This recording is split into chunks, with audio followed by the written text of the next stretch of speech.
Bueno, hola, hola, bienvenidos y muchísimas gracias por acompañarnos.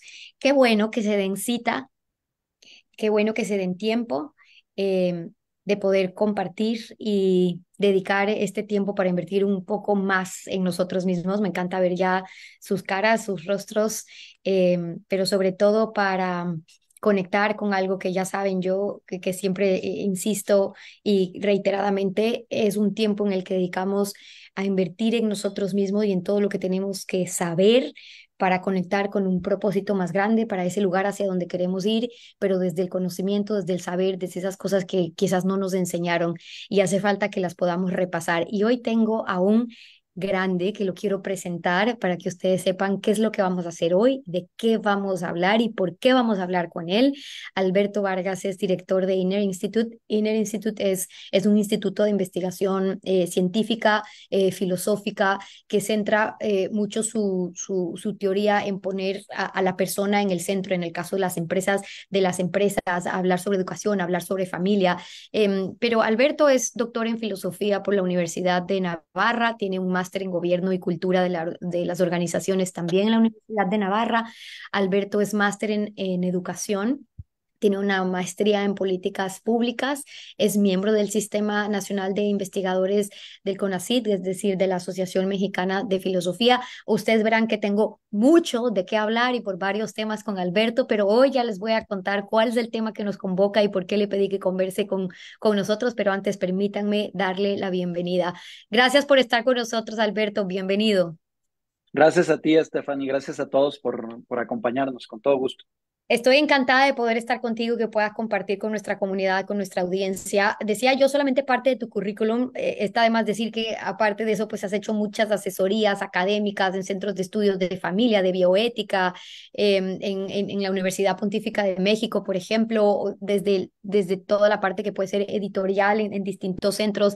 Y hoy quiero aprovechar parte de tu biografía, de tu experiencia y de tu vida a que podamos entender ciertos conceptos que quizás para muchos podrían sonar muy teóricos cuando planteamos, hablemos un poco del humanismo y habrá un poco de gente acá que dice, uy, ya va a salir Steffi con algún tema aquí muy denso para ponernos a hablar un jueves en la noche, pero no, esto se va a aterrizar mucho en cosas en las cuales ustedes van a poder poner en práctica y por eso permítanme primero hacerle esa pregunta a Alberto para que todos podamos entender quienes no estén familiarizados. ¿Cómo es que tú logras ponerle tanto énfasis para hablar de crecimiento, de desarrollo personal, de la voluntad, de la gestión del miedo, primero al humanismo, entendiéndolo en un principio tan base y fundamental para poder hablar de cualquier otra cosa? Sí, gracias, Stephanie. Mira, me parece que posiblemente la clave central del hombre, para entender al hombre, es el crecimiento. El hombre es un ser que crece por todas las esquinas. No solo como todos los animales crece, pues, corporalmente, sino que es un ser sobre todo que crece por dentro. Y el crecimiento interior para el hombre tiene una de varias características que es irrestricto. Es decir, que es como el sueño de algún modo de cualquier empresa, de cualquier negocio, o sea, poder crecer sin límite, ¿no? Precisamente eso es lo que consigue el humanismo. Eh, es esa actividad humana que consiste en meterse dentro de sí y desde sí mismo crecer. Eh, Podríamos decir que el alma humana tiene como muchos compartimentos, muchas dimensiones, muchas estancias, ¿no? Muchas regiones, muchos territorios. Y, y con frecuencia somos muy ignorantes de eso, de esas zonas interiores de nuestra vida, de nuestra existencia.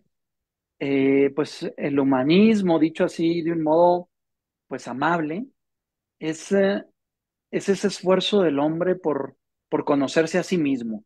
Y al conocerse a sí mismo, encontrarse con dos valores fundamentales, que son la verdad y el bien.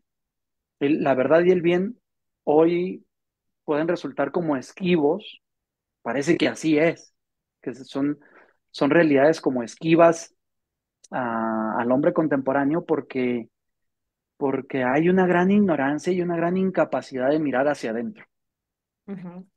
Quiero Sí. tocar eso, porque creo que hoy por hoy es uno de los puntos fuertes, esas perlas, como yo siempre les digo acá, de las cuales se van a quedar después de esta conversación y tiene que ver con ese hombre contemporáneo en su dificultad que tiene de mirar hacia adentro. Para quienes están haciendo nuestro programa de journaling en estos 21 días, y lo pueden hacer en cualquier momento, pero estamos ofreciendo la oportunidad de miremos hacia adentro. Y yo les decía muchas veces, oye, es que pasamos buscando respuestas siempre afuera, no me voy a meter en algo más para ver si por ahí me doy cuenta, conversar con X persona para ver si él me asesora. No, me voy a ir de viaje, voy a cambiar mi vida, voy a cambiar de trabajo, voy a cambiar de marido, voy a cambiar de esposa para ver si por ahí encuentro esas respuestas, ese algo que yo estoy buscando. Eh, el hombre contemporáneo lo ha encontrado más difícil, Alberto, ahora tener una cita consigo mismo, pero no quiero decir no tiene la culpa, pero hay muchos factores que han incidido para que eso esté pasando hoy. Las consecuencias, pues, son evidentes también. Sí, hoy es casi imposible mirar hacia adentro, porque estamos tan vertidos hacia afuera que ya no sabemos que hay un dentro siquiera. Es decir, que el dentro, dicen los filósofos, se encuentra ignoto, ignorado. No sabemos siquiera que hay un dentro. Estamos tan vertidos hacia afuera y por lo tanto estamos como vaciados. Esa es una experiencia del hombre contemporáneo. Nos sentimos vacíos por dentro, vaciados hacia afuera. Y, y lo que nos encontramos afuera es una multitud de límites, de limitaciones.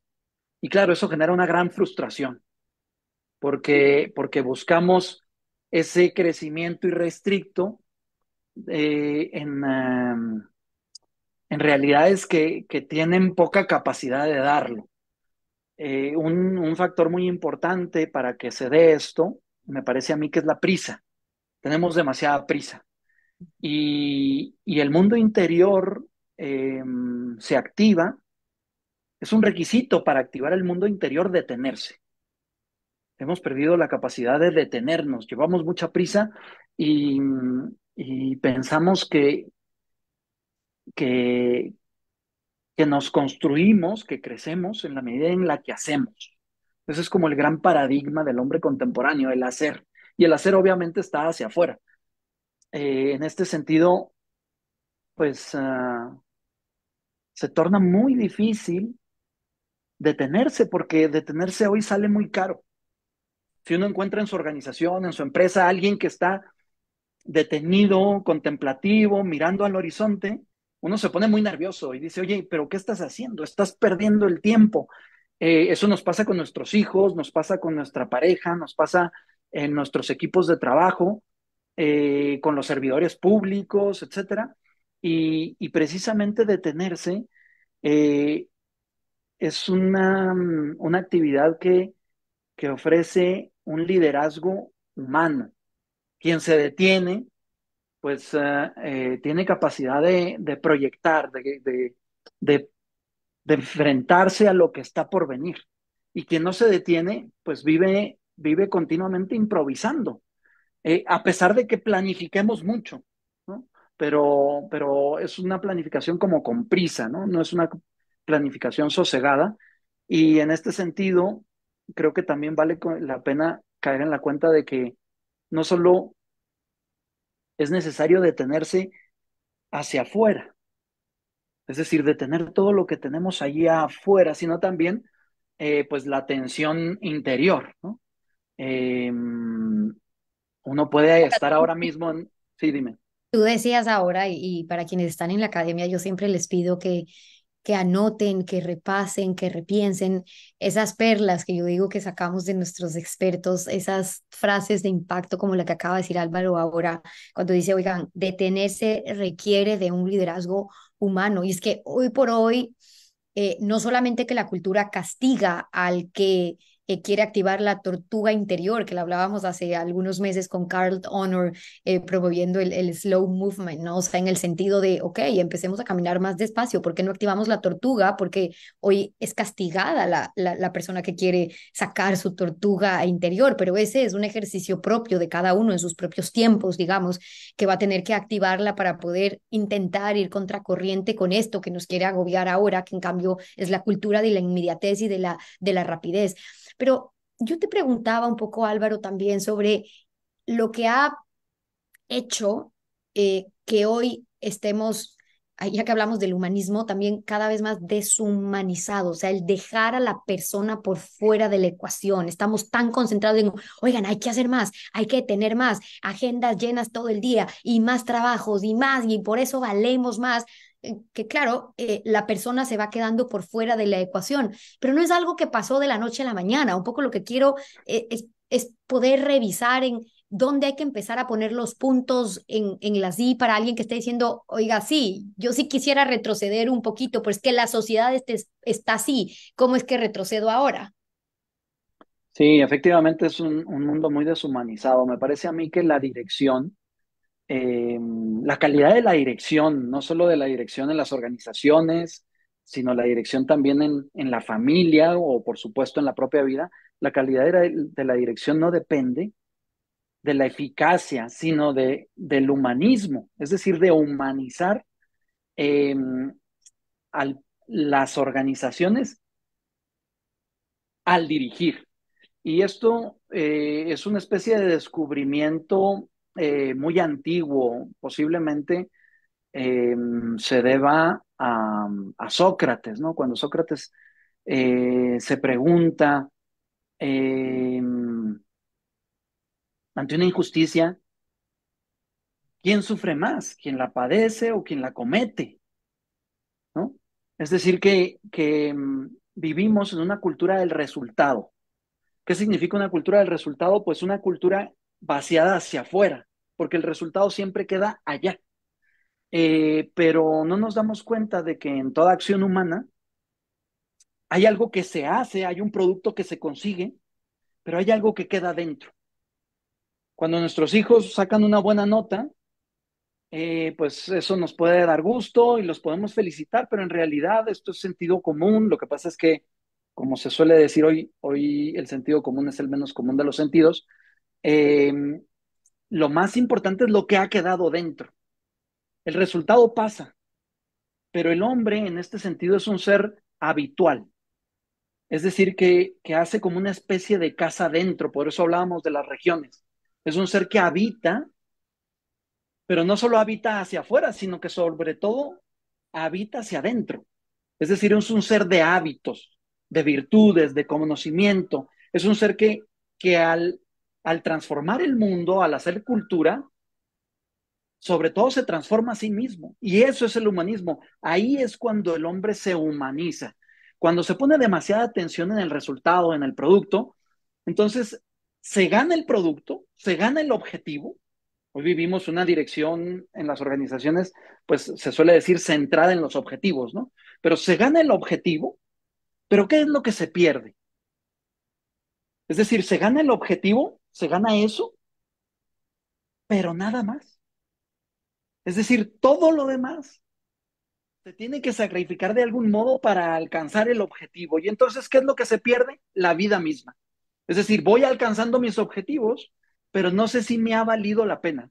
Es decir, no sé si la vida me compensa. Y eso traducido a las empresas en consigamos el objetivo independientemente de, traducido a la persona, consigamos el objetivo, aterrícenlo ustedes, como siempre les pido, por favor, a su ejemplo. Ok, nos pusimos la meta de que nos queremos comprar una casa, o no le ponga una casa, queremos una mejor casa. Entonces, toda la familia se vuelca, todos los objetivos para la mejor casa, entonces ya no se respira, no se duerme, no se va de vacaciones, Es no hace nada, correcto. no sé cuánto, porque quiere la mejor casa. Ok, pero ¿cuál es el costo de conseguir esa mejor casa? Es que a veces ni siquiera lo cuestionamos, ok, y quizás consiguieron la mejor casa, pero llegaron en la condición de trapo, que ya de qué sirve la nueva casa si es que probablemente el matrimonio se acabó, la relación con los hijos de X y Y. Estoy haciendo una analogía para que cada uno lo aterrice en su ejemplo, ¿verdad? Cuando el objetivo es importante para nosotros y lo planteamos, pero el costo no está dimensionado ni evaluado.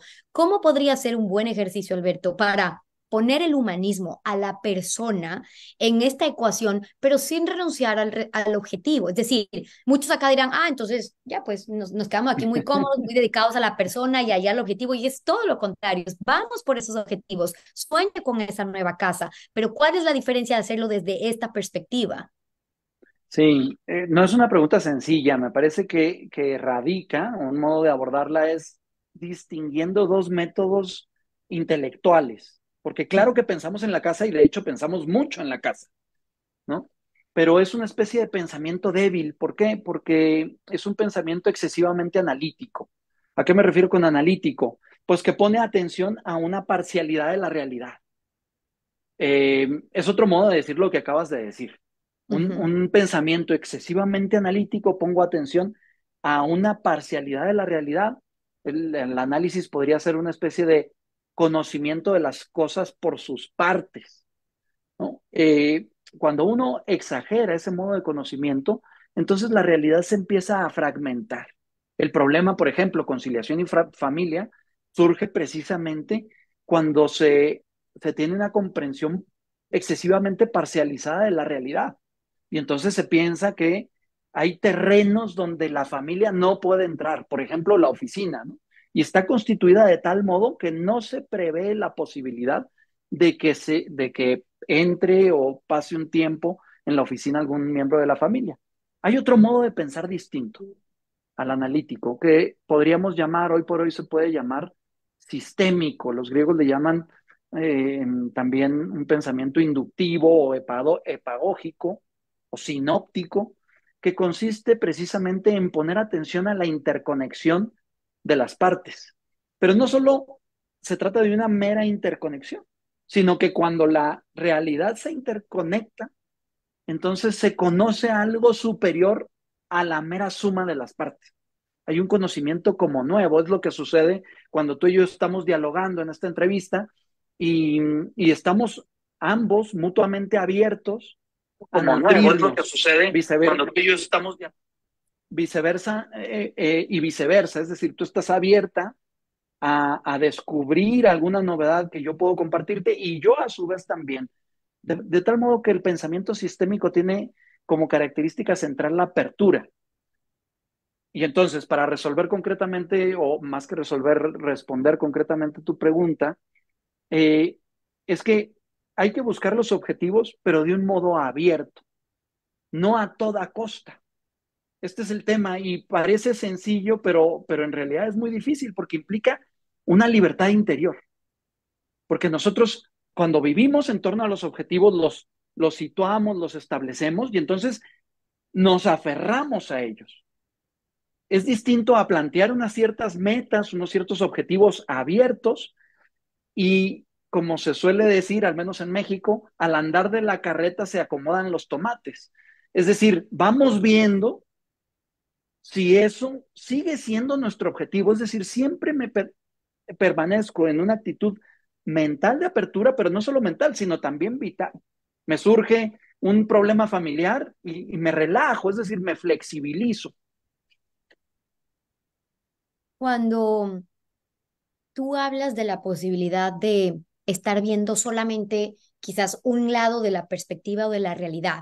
Vuelvo al objetivo, vuelvo al ejemplo de la persona que llega a situar su objetivo. Quiero una nueva casa, quiero conseguir un nuevo trabajo, quiero casarme, quiero, pongan ustedes cada uno sus ejemplos, ¿no es cierto? Entonces, quizás estamos viendo una misma, solamente una perspectiva de un todo y eso justamente centra la atención en el humanismo, en una concepción diferente de cuáles deberían ser realmente nuestras metas, nuestros objetivos para lo que estamos buscando todos, que por eso estamos aquí, es decir, en esta búsqueda de sentido, de felicidad, de ese algo de nuestra vida. Pero quiero conectar ahí, si me permites, Alberto, a Sí. justamente el coaching antropológico, ¿no? Que es algo en lo que tú has trabajado, te has preparado mucho y aprovechando esa experiencia. porque a esa persona que dice, ok, entonces, ¿cómo sé si estoy viendo solamente una parte de esta realidad? Pero sé que quiero estos objetivos y soy de estas personas que está muy volcado a objetivos, muy volcado a resultados. Me ha funcionado bien la vida así, digamos, yo quiero esto, lo consigo, vamos al siguiente, vamos al siguiente. Pero claro, regresamos a ver y es como, ¿y cuándo tuve el tiempo para disfrutar de esta vida cuando estamos solo de objetivo entre objetivo? ¿Cómo trabajas esas dimensiones que, ojo, sé que es la gran parte y manteniendo las diferencias de cada uno de la comunidad que nos está viendo ahora mismo, porque es que nos pasa a todos, pero cómo desde el coaching antropológico y entendiendo estos principios se pueden trabajar estas distintas áreas de gestión? Sí, mira, me parece que esto lo tengo ahí desarrollado en un librito que se titula Genealogía del Miedo, una Ujú, te iba a teoría preguntarte eso. antropológica de la modernidad. Eh, pero, pero a grosso modo me parece que se trata de una crisis antropológica. Es decir, cuando tú dices, es que yo quiero, hay un error de principio, o más que un error de principio, un problema, vamos a decirle así, que es el yo. Eh, y, y es la unilateralidad del yo. Eh, Stephanie es una persona con familia, con un equipo de trabajo, con una sociedad y un entorno, una ciudad. Y así cada uno, obviamente. Pero con frecuencia tendemos a hacer ese planteamiento, es que yo. Y parte de la crisis antropológica en la que estamos situados se debe a una exageración del yo, que si lo referimos al método analítico del que hablábamos antes, es una especie de análisis subjetivo, es decir, un análisis de mí mismo. Y entonces considero la realidad y mi libertad, sobre todo, desde una postura unilateral, que es la del yo. Una postura como exagerada, es que yo, claro, eh, ahí necesitamos conseguir flexibilizar el yo, abrirlo, ampliar sus fronteras, ¿no? No se trata de pisotearlo, sino de abrirlo. ¿Por qué? Porque eh, hoy lo que nos encontramos es una sociedad eh, excesivamente egocéntrica, egocéntrica no en un sentido así como malévolo, sino una gran unilateralidad de la vida, como si la vida solo dependiera de mí, de yo y mis propias circunstancias. Si yo quiero tener una casa, hay muchas personas en juego para ello. De modo que a mi modo de ver se trata de una crisis antropológica, es decir, soy yo mismo el que está problematizado, no solo mi forma de pensar, no es solo un problema como filosófico, sino casi actitudinal. Yo diría, así es como lo planteo, existencial, una postura como solitaria de la existencia, como si existiese yo solo. Ujú. Y a mí me gusta hacer esa reflexión, porque vale la pena que todos cuestionemos en muchos de mis yo quiero, de mis deseos versus mis necesidades. Hemos hablado en varias veces sobre el poder identificar, incluso diferenciar en el lenguaje lo que yo quiero versus lo que yo realmente necesito, porque nuestras necesidades son bien básicas y podemos ser muy felices pudiendo abastecer nuestras necesidades, pero en los deseos y en la brecha entre lo que yo tengo y lo que deseo es que empiezan a caer esos latigazos de infelicidad, porque es que no tengo lo que yo quiero y me levanto, pero es que yo quiero y no lo tengo y sigo y sigo y sigo porque sí, y porque el mundo nos ha metido en este bucle todo el tiempo de es que ahora acá y quiero y es que me falta. Y Alberto hace énfasis también en ese libro sobre lo que es la crisis antropológica. Nos tomaría mucho más tiempo hablar sobre eso, pero quiero dejar ciertas pinceladas de ese libro y de ese estudio antropológico de la modernidad, y lo que implica la genealogía del miedo, porque tú hablas, Alberto, de este malestar, de cierta forma, que tiene la sociedad contemporánea, de que el miedo contemporáneo, por así decirlo, es distinto al de otras épocas. Hay una especie de miedo compartido ahora por la sociedad occidental. ¿En qué consiste ese miedo, perdón, que hoy es cada vez más común? Mira, hay una anécdota que a mí me resulta inspiradora. Cuentan que Karol Wojtyła, el Papa Juan Pablo II, cuando era profesor en Polonia, en sus clases, era profesor de filosofía, eh, pues preguntaba, ¿qué es a lo que todo hombre aspira, que todo hombre desea?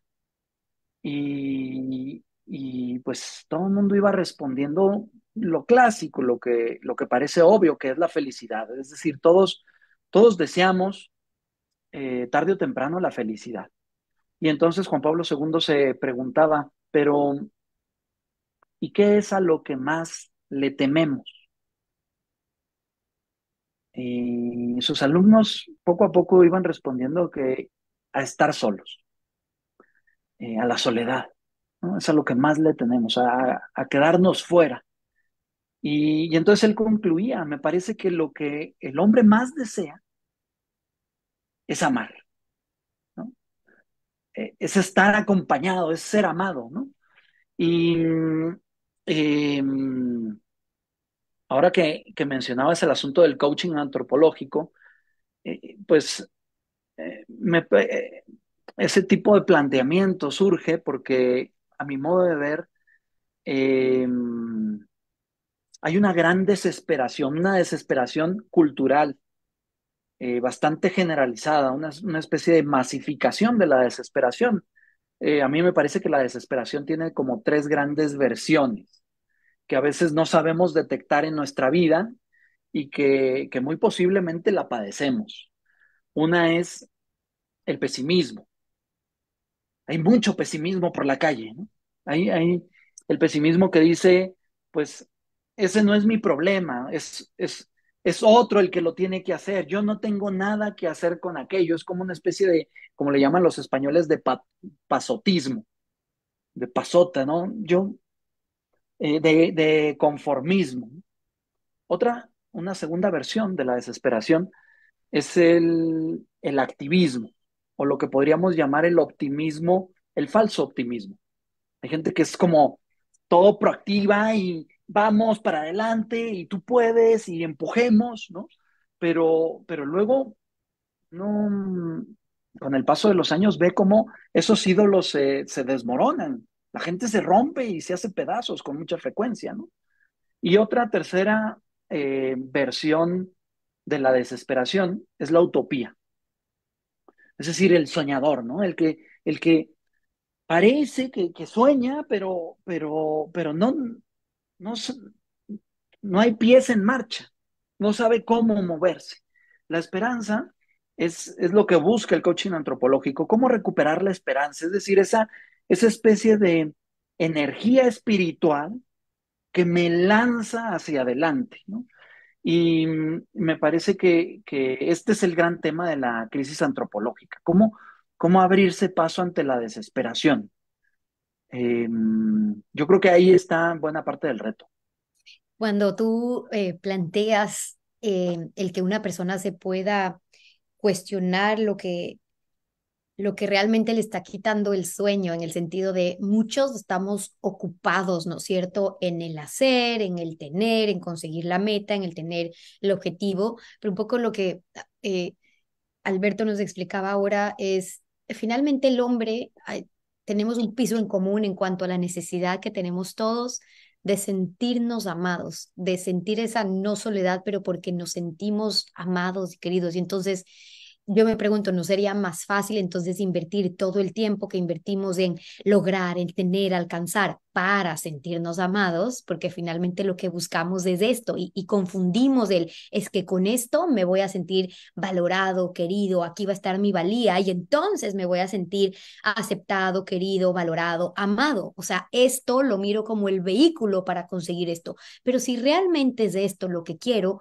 ¿por qué le estamos poniendo tanta atención, tanto trabajo, tanto esfuerzo a esto en lugar de trabajar lo que yo podría trabajar para conseguir esto otro? Es decir, el sentirme amado. Ahora, eso implicaría ahondar en otros conceptos también, Alberto, pero tú mencionaste uno en el cual quisiera yo poder abordarlo un poquito y es cómo se entiende hoy por hoy esa soledad. Una manera distinta que es a la que se suele abordar, es decir, no es una soledad por elección o una soledad a la que te lleva el ritmo de la vida frenético o el aislamiento social, es decir, de qué tipo de miedo a la soledad estamos hablando. Sí, pues en realidad tiene como muchas dimensiones, muchas capas, ¿no? Y las experimentamos en muchos ámbitos.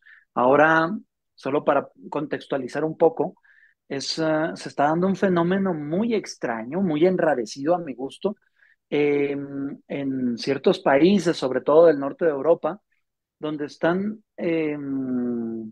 están abriendo los llamados ministerios de la soledad. Es decir, secretarías de Estado en Inglaterra, esto es real, esto es hoy, en Inglaterra, en Francia, en Alemania, en Japón. Eh, Hoy la soledad se está volviendo, que es lo menos relevante, un problema de salud pública. Pensemos, por ejemplo, en Suecia, en los fenómenos que se están dando, como hay mucha gente que está muriendo en sus departamentos sola y pasan meses y hasta que no hieden las habitaciones. Y entonces los vecinos los reportan, se enteran de que llevaban varios meses muertos. Esto como fenómenos, pues no aislados, sino bastante generalizados. Entonces la soledad tiene múltiples dimensiones, pero efectivamente me parece a mí que la soledad más profunda, la de fondo, cuando hablamos de esa genealogía del miedo en la modernidad, eh, me parece que es la soledad existencial. Y esto es un asunto difícil de hacerse cargo para alguien que no tiene una formación filosófica, pero vamos a ver si consigo mostrarlo, porque tampoco es que sea una cosa muy difícil de ver, sobre todo porque me parece que muchos la experimentamos o conocemos quién la experimenta. ¿Y a qué me refiero? Pues que no se trata de una soledad como social o familiar. ¿Sí? Tuve una crisis económica y no hubo quien me acompañó, me respaldó. Es muy bonito cuando en una familia alguien pierde el empleo o alguien y la familia se solidariza, la sociedad cubre cuando hay un abuso, una violencia en la calle, ¿no? Hoy, pues la violencia es generalizada y si violan a una mujer frente a mi casa, nadie alza la mano, nadie se asoma por la ventana y eso es una experiencia de soledad. Es decir, yo voy andando por la calle de noche y me siento solo, me siento vulnerable, hay una gran experiencia de vulnerabilidad. Y esto no es cosa pequeña, es un asunto fuerte. Sin embargo, no estamos hablando propiamente de eso que obviamente está relacionado, sino de la soledad de la existencia. Es decir, que yo tengo que cargar con mi propia existencia. Es decir, quién me conoce a mí? Conoce a Alberto Vargas de fondo. ¿Será que voy a pasar por esta vida y nadie sabrá quién era verdaderamente yo? Como que hay una frontera que yo he construido en mi vida, especie de capas, ¿no? Alberto Vargas, el filósofo, el politólogo, el padre, el hijo, el vecino, el mexicano, el periodista, el qué sé yo, una serie de máscaras. Vivimos como en una gran fortaleza antropológica, cuidando que nadie penetre nuestra intimidad. Y entonces pasa nuestra vida y sin darnos cuenta, de pronto descubrimos que estamos solos. Es decir, que solos, ¿en qué sentido? En la intimidad. Hemos conseguido intimar muy poco cuando es posiblemente la energía más poderosa con la que cuenta el hombre. Se queda inédito. Nadie me conoció. Y no solo eso, sino a quién he conocido yo. Pero no solo un problema cognoscitivo, sino a quién le he dado mi intimidad. Dicho de otro modo, está la pregunta, si hay alguien digno de aceptar mi intimidad, de acogerla.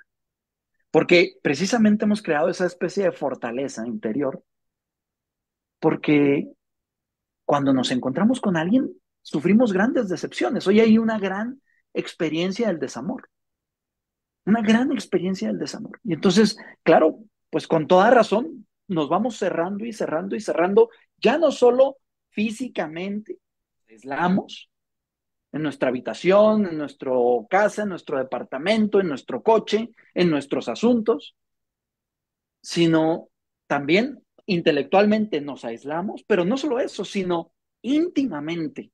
Y entonces aquí estoy introduciendo un asunto que es muy relevante para entender el problema, que es la realidad de la intimidad. Es decir, que el hombre no es solo un ser interior, como decíamos antes, ¿no? Sino que hay un dentro del interior. Un Ujú. gran desconocido antropológico, que es la intimidad.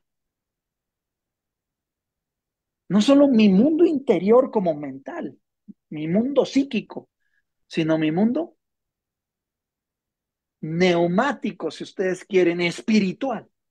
Ahora, cuando entendemos, porque veo que alguien me pone, o sea que en verdad somos como máscaras, lo que hay que sacar de estas marcas, máscaras, pero quisiera enfatizar ahí un poco en quizás esta dualidad, o sea, porque somos un todo, somos también eso. Alberto no deja de ser periodista, politólogo, me explico, o sea, somos un todo, pero la diferencia entre ese encuentro interior fuera de lo que proyectamos solamente para la sociedad o para el exterior, el politólogo, el escritor, la periodista, la comunicadora, lo que fuera para el exterior, pero en ese encuentro con la intimidad es donde quizás ya solo nosotros nos terminamos conociendo a lo largo de la vida, pero quizás es ahí a donde menos le estamos dando cita y café y encuentro, y es justamente esa una de las grandes carencias hoy del humanismo propiamente, de centrar a la persona como el punto medular para todas las otras aristas de lo que sea que estemos haciendo. A mí me llamaba la atención, Alberto. Estamos haciendo un reto de journaling, de que la gente nos acompañe escribiendo todos los días. Y yo ayer preguntaba, ok, ¿cuántos ya votaron la toalla? Estamos en el día 2 y digamos que un 20% dijo, ya yo voté la toalla, ¿no? Y estamos con preguntas muy sencillas, ok, trabajemos en gratitud, ¿ya? Veamos de qué estamos agradecidos hoy, póngalo despacito, sin que se esfuerce mucho. No, yo ya voté la toalla.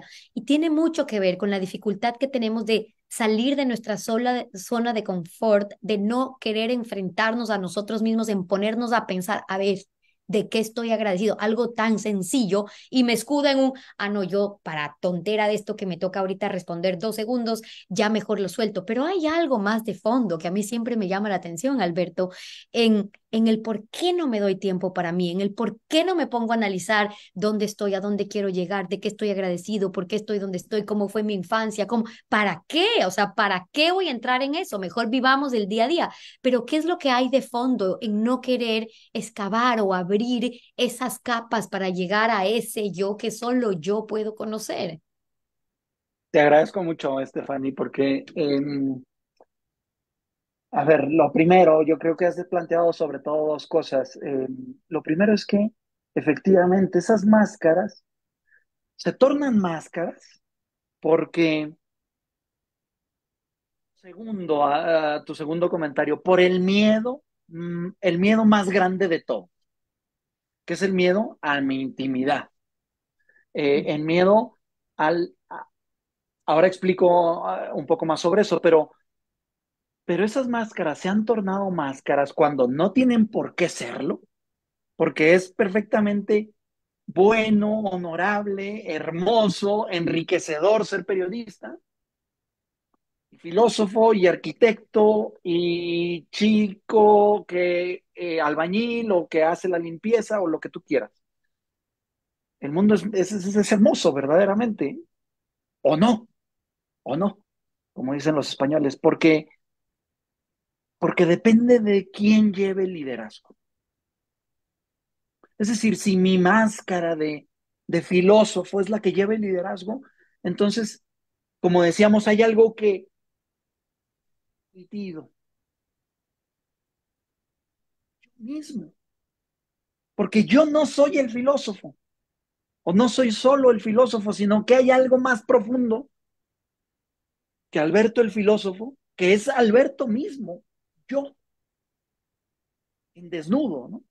Entonces, la pregunta es quién lleva el liderazgo, es decir, si por promover esa máscara quede inédita mi intimidad, entonces me pierdo, gano la máscara, conquisto, pero yo quedo inédito y eso sería tristísimo porque hay un don ahí puesto en juego que queda como inédito.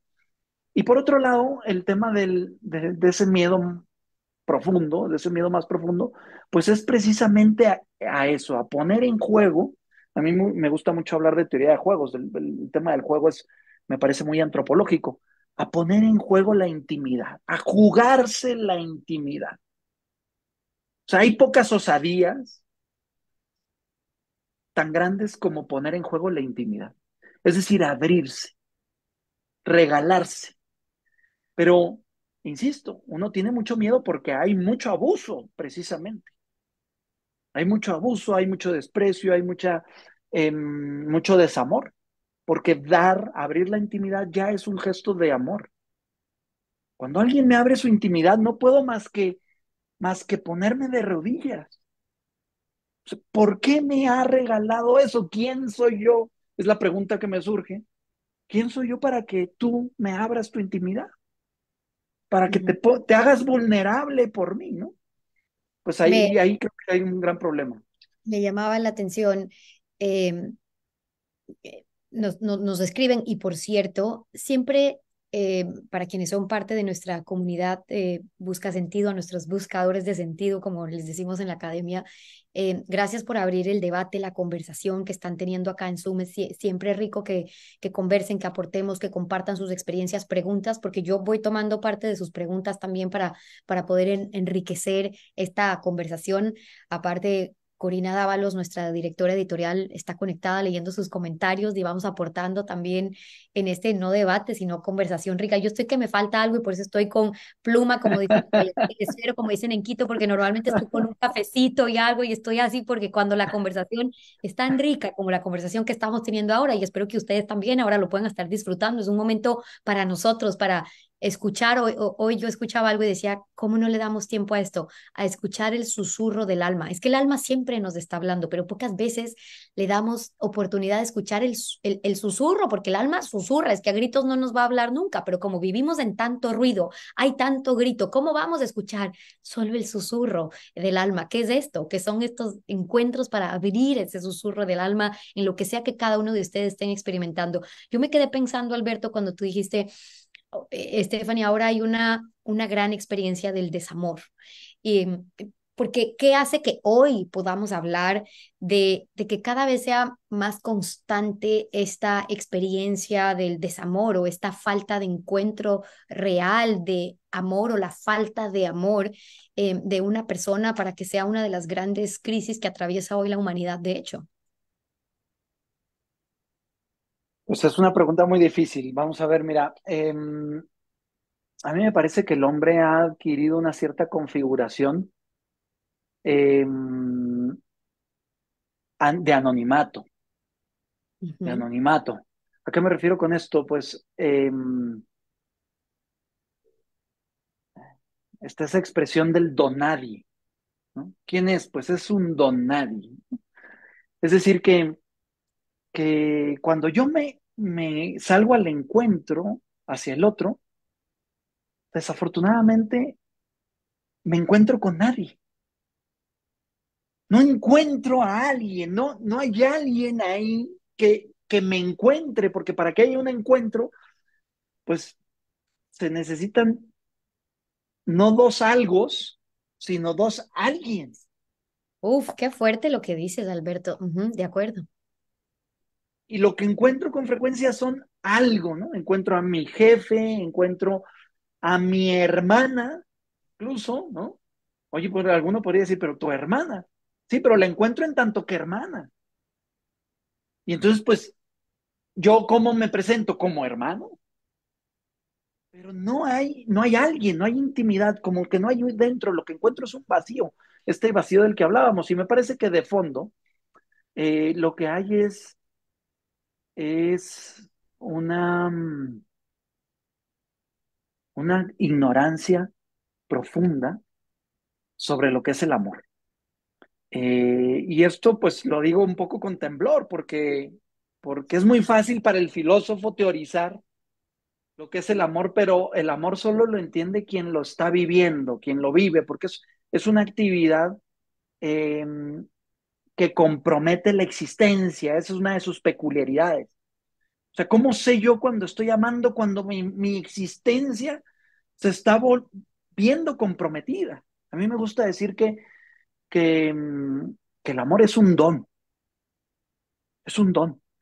entendido como una novedad de la intimidad, una novedad de la intimidad, es decir, algo misterioso, encuentro misterioso dentro de mí, un encuentro misterioso, por eso el amor es un tesoro, es un encuentro misterioso dentro de mí, algo, más bien alguien que yo encuentro dentro de mí, una especie de encontronazo, un acontecimiento en términos históricos, que hace que mi vida, si iba en una dirección, por ese encuentro que le da nuevo sentido a mi vida, una nueva orientación existencial, si yo iba hacia acá con gran decisión, cargado de objetivos y de metas, al encontrarme contigo, como un encuentro íntimo, hace que yo torne toda mi existencia y diga, es que lo que quiero es vivir contigo. Por eso me parece a mí que hay un gran símbolo del amor. No es el único, pero me parece que es posiblemente el mejor. No es el único, porque el amor tiene muchas versiones. Es muy, muy bello en ese sentido. ¿Qué es la argolla? La argolla tiene un valor simbólico increíble, a pesar de que hoy desconocemos su carácter simbólico, o si lo conocemos frívolamente, ¿no? Pero, ¿qué es lo que significa la argolla? La sortija. Y me parece a mí más aún si tiene piedra. Es decir, cuando un chico le entrega ese anillo a una chica, eh, yo suelo decir, hay que poner atención a ver si le tiemblan las piernas. Porque si no le tiemblan las piernas, no sabe lo que está haciendo. Es decir, no sabe que es lo que está entregando, que simboliza el anillo, es la libertad misma. Te estoy entregando la libertad. No sé si somos capaces de pensar una libertad más grande que el que entrega su libertad y que solo pone una condición. La libertad será contigo. O sea, que tiene nombre y apellido. Lo que te entrego es mi futuro. Por eso los enamorados, los novios, pueden decir con todo rigor qué libres somos. Es decir, hemos entregado nuestra libertad y entonces podemos experimentar, porque la libertad es difícil de teorizar como el amor. Solo el quien la está ejerciendo puede sentir la fuerza de lo que es la libertad misma cuando se está dando, ¿no? Pues no puede uno más que llenarse de alegría. Quiero compartir, Alberto, si me permites, parte de los comentarios que te hacen también acá y nos dicen, alguien nos está mostrando su anillo también. Gracias, Jorge Luis, si es que es a ti a quien estoy viendo.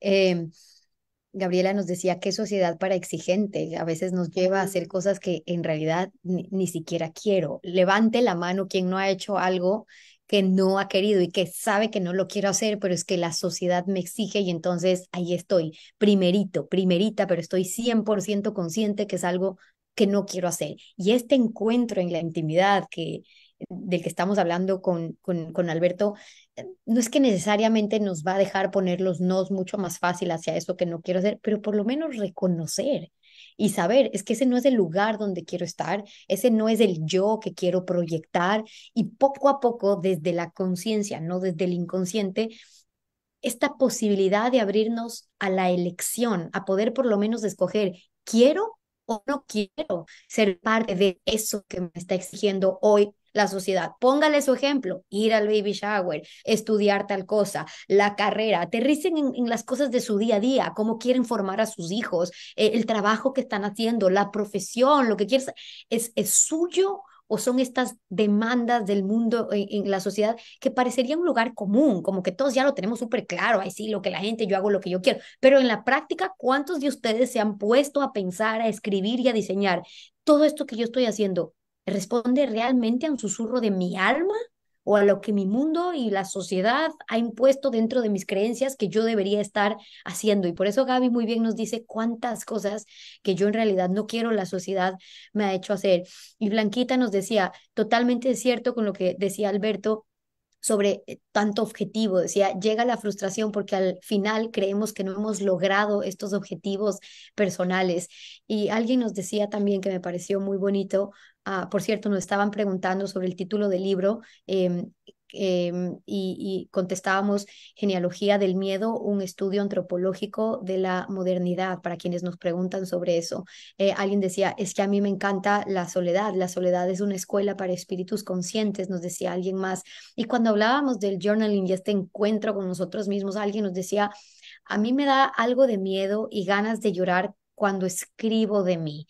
Yo no he tirado la toalla aún, nos dice alguien, pero es que en ese encuentro conmigo mismo, a veces puede ser muchas lágrimas, así como hay alguien que dice, pero qué absurdo, es algo tan básico, pero cuando se sientan a hacer y a escribir sobre eso, puede haber el otro lado, que es alguien que dice, es que yo no puedo parar de llorar cuando tengo que encontrarme en las letras conmigo mismo en cosas tan sencillas. En realidad, ¿qué está pasando ahí, Alberto, cuando nos atrevemos a encontrarnos con nosotros, tocando un poquito nuestra intimidad? Sí, a mí me parece que la intimidad, aunque podríamos decir, aunque esté corrompida, siempre es bella, Ujú. porque, porque toda intimidad abierta es donal. Es decir, toda intimidad abierta es un gran acto de gratuidad. Y, y aunque posiblemente vivimos en un mundo, una especie de mundo mostrenco, un mundo eh, enrarecido, un mundo feo, en buena medida hay un mundo bastante feo. Pensemos en las grandes metrópolis hoy, están muy enrarecidas, la violencia, el tráfico de personas, el problema ecológico. O sea, hemos hecho de nuestro mundo un mundo que tal vez nos avergüence para heredar a nuestros hijos, ¿no? Aunque pueda tener, obviamente, pues muchos brillos y pueda ser también hermoso, eh, posiblemente no estamos orgullosos de ello, pues imaginémonos nuestra intimidad. Pues es muy posible que surja la vergüenza, pero la vergüenza es un sentimiento muy positivo, porque de hecho vivimos tiempos desvergonzados, en buena medida desvergonzados. La vergüenza es un sentimiento que indica dignidad. Quien siente vergüenza es alguien que es digno. Me encanta eso. Y En tiempos desvergonzados, es que es verdad. la vergüenza indica que hay algo bello que está dentro. Aunque pueda estar problematizado o herido, insisto, quien tiene el valor de abrir su intimidad, eh, el otro no puede más que encontrar lo bello. Por eso digo que uno se arrodilla. Y ahorita insistías, y te agradezco mucho eso, Stephanie, en cómo eso se aplica a nuestra vida. Pienso yo, por ejemplo, porque obviamente uno no va a ir por la calle abriendo su intimidad. No sería este el planteamiento, sino ir generando espacios de intimidad. Estamos ante el reto de generar espacios familiares, pero no solo familiares, sino íntimos. Pensemos, por ejemplo, en el guardia de seguridad de la organización donde trabajamos o del barrio en el que vivimos. Hay muchos modos de saludar al guardia y uno se da cuenta cuando se saluda al otro con esperanza. Es decir, abierto. Obviamente no me puedo detener a abrirte mi intimidad porque uno, porque no puedo y otro, porque tampoco es propio. Pero te saludo, me dirijo a ti de un modo que haya apertura. Y si esa apertura la mantengo día con día, al paso del tiempo conozco tu nombre, algún asunto de tu vida, etcétera, poco a poco, voy haciendo de nuestra relación una relación creciente en la intimidad, es decir, abierta, de tal modo que el guardia tal vez un día, por esa apertura que ha detectado en mí, puede acercarse y decirme, Alberto, creo que me puedes ayudar. ¿Podrías? Y entonces se abre, porque ha detectado en el otro una apertura, un modo de mirar, un modo de hablar, un modo de encontrarse con el otro, que se genera una relación creciente de intimidad. Yo siempre digo que a veces basta una mirada, a veces basta una sonrisa para estrechar ese primer, oye, aquí estoy, si en algún momento necesitas que esté, y a veces ni hablar, y todos podemos estar sumergidos en este mundo muy apurado, pero solo miren ustedes la diferencia cuando van, cuando saludan, cuando están en algún lugar, quién determina, quién no determina, la manera en que se refiere a las personas, la manera en que le dedicamos de ese un segundo para decirle, ¿cómo está? ¿Cómo está de verdad? ¿Cómo está? ¿Está bien? Llegué a escuchar si me dijo estoy muerto y yo seguí caminando, ¿no? O sea, ¿cómo está? Esa posibilidad de encuentro, qué diferente sería el mundo cambiando un encuentro a la vez, un saludo a la vez, si realmente aterrizáramos a ese momento presente de conexión con la otra persona, porque es un ser humano que ha coincidido en la existencia conmigo por ese entonces y en ese momento de estar allí, en esta vida que es tan rápido. Entonces, ¿cómo está? ¿Cómo le va? Te escucho, chao, nos vemos, pero estoy un segundo presente. Pero eso luego llévenlo a situaciones donde realmente podemos trabajar además la intimidad en las relaciones interpersonales que ustedes tengan. Sandy nos decía, oigan, escribir se ha convertido en parte de mi desarrollo personal, mi forma de manejar el estrés, ser la capitana de mis pensamientos. Sigan ahí adelante, descubrirán grandes tesoros. Gracias, Sandy. Por eso seguimos insistiendo mucho en instaurar estos hábitos de escribir, de ralentizar pensamientos y quienes quieren se pueden unir siempre a nuestro reto. Me preguntaban también por libros y lo que ha escrito Alberto. Alberto ha escrito desde la genealogía del miedo, un estudio antropológico de la modernidad desde Leonardo Polo, también Seridón, una teoría antropológica del juego, también En busca del cuerpo personal más allá de la naturaleza y la subjetividad, y ese tema nos daría para hablar un encuentro entero, otro, sin duda. Yo me quedo con muchas ganas de conversar con Alberto, pero por respeto a los tiempos que acordamos siempre en este encuentro, tengo que ir despidiendo, pero antes le quiero preguntar, Alberto, para quienes me están consultando, alguien que quiera seguir más tu contenido, relacionarse con lo que escribes, trabajas, tú, Alberto, ¿cómo te pueden encontrar? Mira, estoy en Instagram, Alberto y Vargas, en Facebook y en Twitter también. Bien, Eh, ahora lo y ponemos bueno, aquí. dirijo, si Anaco nos puede ayudar compartiendo el link, por ejemplo, del instituto que dirijo. Pues somos un grupo de investigadores y de consultores interdisciplinares, ¿no? Y efectivamente, pues esto que decías al principio, que estamos en un esfuerzo de generar una renovación cultural para poner a la persona en el centro de las organizaciones, en el centro de la vida social. Me encanta. Ahí les pusimos el link de innerinstitute.org para quienes nos están conectados ahora en nuestra comunidad y se lo vamos a poner después en la plataforma, una vez que subamos la entrevista, también para que ustedes la puedan tener en la plataforma, quienes son parte de nuestra comunidad Busca Sentido y puedan entrar en el link y puedan acceder a más información, contenido y contacto con Alberto para quienes quieran seguir profundizando este y algunos otros temas.